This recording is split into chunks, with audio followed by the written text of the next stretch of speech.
Mehmet Göktaş, Doğru Haber, Vahşeta Siyonist u Türkiye.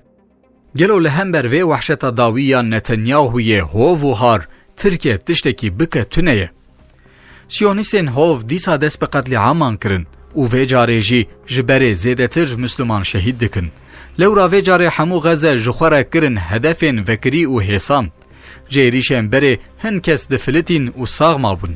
Lê aniha xelkê Filîstînê baweriya xwe bi agirbestê anîn. Hemû xelk li ciyê vekirî û di konan de dimînin. Belê, ma li hember vê wehşeta dawî tu tiştuneyê ku bê kirin. Helbet tiştên bê kirin hene, xusûsen jî welatên Ereban tiştê ku divê bên kirin hene. Lê em li Tirkiyeyê dijîn û em behsa mesuliyetê xwe dikin û mesuliyetê xwe sual dikin û dipirsin. Rast e, dema ku em diaxivin û qiseyan dikin devê me ji hevdû vedibe. Em tu carî ji serokatiya xwe ya alema İslamê tawîz nadin.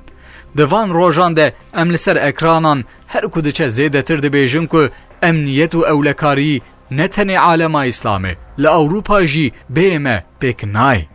Ji bo xatirê Xwedê her roj di meydana îqtidarê de ji min re tê gotin. Ma çek û silahên me yên nû ya ku İsraîlê ditirsîne û Yunanistanê dilerzîne nayê nîşandan. Ez vana inkar nakim. Bi her çek û silahên nû ya ku tê çêkirin kêfxweşim.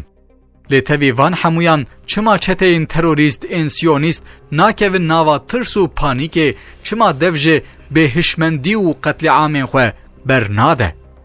Ji ber tirsa Tirkiyeyê kîjan siyaseta xwe terk kirine? Baş e, dibe ku ji bo müdaxeleya askerî ya feîlî berdêl bên dayîn.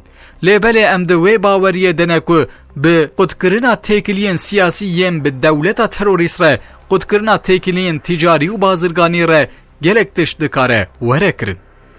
Ji bilîveyekê teklîfa qanûna ez qatilên Siyonîst li welatê xwe naxwazim ku ji teref Hüdaparê ve pêşkêşên meclîsê hat kirin qet nehat rojevê û hê jî weka qanûnê nehatiye derxistin.